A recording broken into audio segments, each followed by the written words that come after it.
Hi, it's Lori from Dakota Relics. Come join me as I travel around the area, searching for treasures that I can buy and then flip for a profit. You'll never know what I find unless you follow me. Come on, let's get shopping. Hi, it's Lori from Dakota Relics. Today I am going to tell you guys a fish story about a fish I caught. Had to repair him a bit, but this happened in the fall of 2019. It was before the COVID epidemic or pandemic. A group of my friends, and there were 4 of us total, so myself and 3 others, had spent the weekend out at the Black Hills in South Dakota. Just kind of a relaxing get-together weekend to reminisce and talk and just have some fun. One of the things I did get to do out there was check something off my bucket list. And I'm going to insert a video here on what that was. Can you guys show me your braking positions? Yeah. All right, knees bent though. Oh, knees, that's Awesome. right, Yep. knees. Make sure that they're shoulder width apart so that there's room for that cable if you do swing up there. Yep. Line 1 fires left and right, right, front trick's complete. If you ever forget, we always have these signs on every top. Oh, good. All right. Holy shit. When he puts his knees up, Renee, we're putting ours up. Okay. Right now I'm just relaxed. Yep. All right. You have nothing you have to do, Renee. Nope. Hold. I like that. You don't have to take that step off. Yeah. That's good. I'm glad I did it. I will never do it again. And when I look back at it, I'm kind of surprised that I was that brave. It was beautiful. At one point, you could actually see Mount Rushmore on one of the zip lines, and it was fun. But like I said, once is enough for me.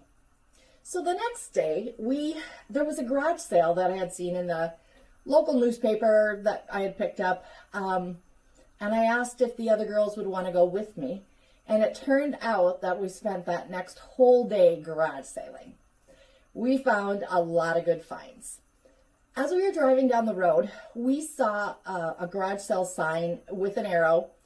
It didn't say anything more than that. So, well, we turned, and it was way, way deep into the woods. When we pulled up to the garage sale, there was a younger woman and then an older couple. And a lot of things were just sitting outside, and I did pick up some really great mid-century modern items there. And then she was explaining to us that this double-wide trailer that was pretty much just falling down around them was kind of her parents' first place out in the hills. And of course, it wasn't livable anymore, but he had just used it like a storage for all of his picking. So we asked if we could go in and look around, and they said yes. And one of the first things I found when we were in there was this wonderful set of Murano glass fish. I'm going to insert a clip here to kind of show you a bit more. And these are my fish. Yep, I caught them in the Black Hills. They are amazing. Alfred, Bambini, Bollicante glass, fish sculptures on a bubbled base.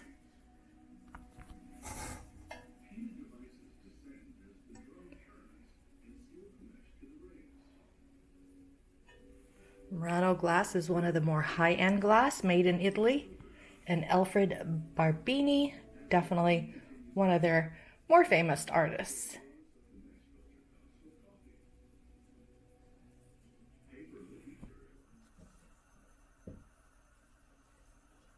One of the fish had fallen off of the base. He told me that he had picked this sculpture up in California back in 1970. And he said when he got it back home to South Dakota, he was putting it away and dropped it. And one of the fish had fallen off. So I asked what he wanted for it, and he said, make me an offer. I said $15. And he kind of laughed, and he said, $15 would not buy you a scale off of that fish. I really, at that point, didn't know much about Murano. I've done a lot of research now, and Murano is a very high-end glass made in Italy. So anyways, I said, well, but I promise I'll have him fixed. And the guy thought about it for a while, and he said, I know I never will. So yeah, take it for $15. So I brought him back to Sioux Falls and took him to a glass factory.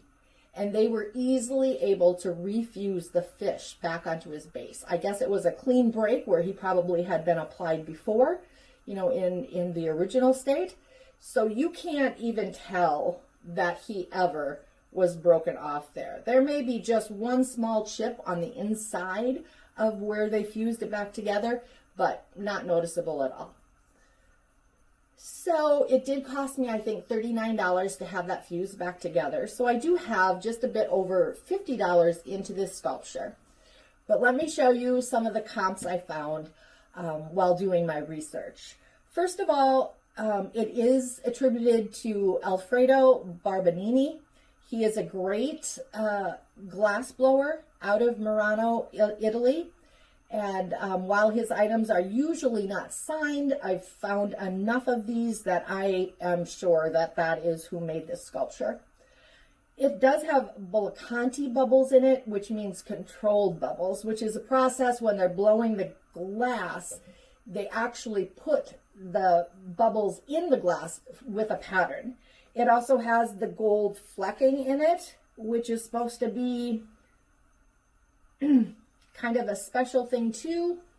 He stands about, I think about between 13 and 15 inches tall. So I want to insert here some of the things I've found as far as price comparisons. So this Alfredo Barbini is similar to mine, except it does come with a base. As you see, the price is $3,500. This is listed on First Dibs, which is a high-end place where you can consign your items, but you set the price. Now this one is, again, Alfredo Barbini. This one is probably the most like mine because it does have two fish on the bubbled base. This one sold on a auction site for $475. Probably does not include shipping. This one is currently listed on Etsy, which is probably where I'm going to list mine. It is listed for $790. This too is two separate fish, which mine are combined on the base. Also listed on Etsy, again, the separate fish, mine are together, but this one is listed for $940. Okay, so this one is at an auction site. As you see, it is the two fish on one stand like mine is.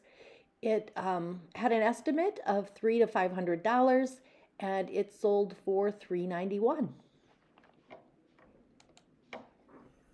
So what am I going to list this guy for? I don't know.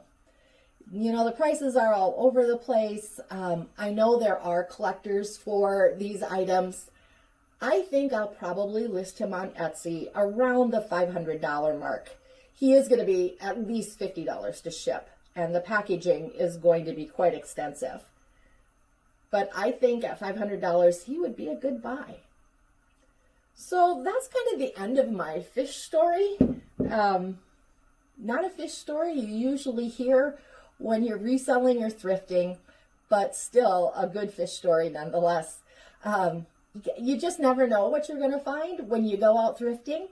This probably was one of my more exclusive things that I've ever found, and I hope you enjoyed the video. See you next time. Bye for now.